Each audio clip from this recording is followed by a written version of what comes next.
Hello everyone, আজকে একটা recipe তোমাদের সাথে শেয়ার করছি।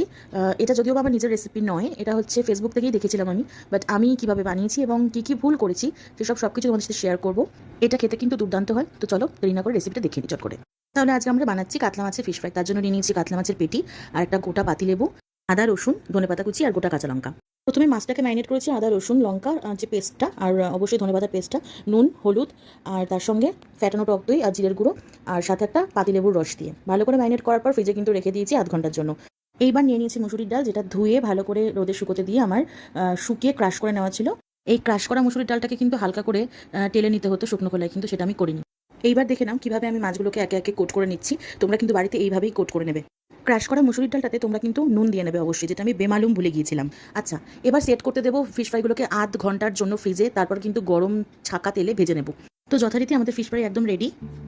এই ভিন্ন স্বাদের ফিশ ফ্রাইটা তোমরা কিন্তু ডাল ভাতের সাথে